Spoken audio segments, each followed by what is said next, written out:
পশু, একবার ধর। আর স্ত্রীর সঙ্গে দেখা হবে, পাঁঠা নিজেই বলি হয়ে যাবে। এই দুর্বল মানুষকেই সমাজে বেশি ঘিরে ধরে, তাকেই অপমান করে, নির্যাতিত করে। কথা সবলের গায়ে হাত দে, হ্যাঁ সব গাছের ফুল তুলবি রে, কথা শ্বেত বিচেতির ফুল তুল। 5 হাত দুধ দিয়ে লোক হাঁটবে যদি চিনতে। ওরে এত তো ছিঁড়াছিঁড়ি করিস, গাছপালা ভাঙিস, তা শ্বেত বিচেতির গায়ে হাত দে। ছাগল বলি দেবে পাঁঠা, তা সিংহ বলি দে না, সেও তো পশু। কারণ জানে ওর গায়ে হাত দিতে গেলে আর হাতও থাকবে না, পেটও থাকবে।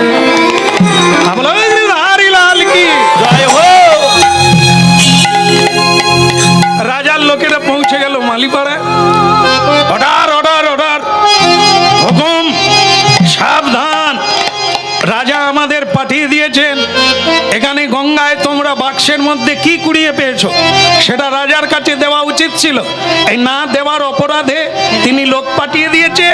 এখন ওই বাক্স সমেত সেই বস্তু আর তোমরা সেখানে হাজিরা দেবে, চলো। সব মাড়িপাড়ার লোক যারা দুর্বল ছিল লুকিয়ে গেছে।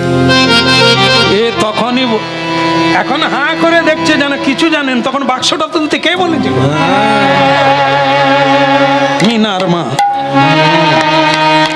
এই যে মেয়েরা পুরুষদের জ্বালিয়েছিল তাদেরকে খোঁজো, তারা বলে ওগো খোকার বাবা আমরা কি জানি, ওগো তুমি তক্তপোষের তলে ঢুকে যাবে, আমি তোমাকে ছেঁড়া কম্বল দিয়ে ঢেকে রাখবো, কি ওগো তুমি চলে গেলে আমার শাঁখা সিঁদুর থাকবে নি, সে তো নাই থাক, তাতেও কোনো ক্ষতি নাই, কিন্তু খাওয়াবে কে?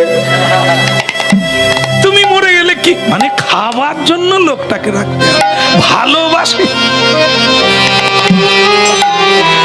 বলো রাধার মন কি। এখন স্বয়ং মালিনী দেবী দেখলো এদের পাড়ায় আমি উঠলাম, আমাকে নিয়ে বিপদ হলো। স্বয়ং মালিনী দেবী বললেন, এই পেয়াদা, এই সৈনিকগণ, রাজ দরবারের রক্ষীগণ, তোরা ফিরে যা, গিয়ে রাজাকে বল যে বাক্সে উঠেছে সেই বলেছে তার নাম মালিনী। রাজাকে গিয়ে আমার নাম বল, আমি বলেছি আমাকে নিতে গেলে রাজাকে আসতে হবে, খালি পায়ে হেঁটে আসতে হবে। রাজা নিজে পালকি কাঁধে বইবে, তবে তো লক্ষ্মী তার বাড়িতে যাবে। তোদেরকে পাঠিয়ে দেবে আর আমি কি এত সস্তার বস্তু ডিং ডিং করে চলে যাব না ভয় পাবো? রাজাকে গিয়ে বার্তা জানা। রাজাকে গিয়ে জানালে রাজা যেই শুনল তিনি স্বয়ং লক্ষ্মীর মতো দেখতে। রাজারও বুদ্ধি আছে, যদি তাই হয় তাই হবে। রাজা খালি পাজে আসিল তথা,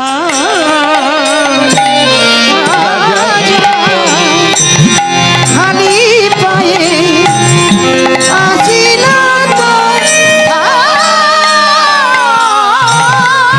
রাজা খালি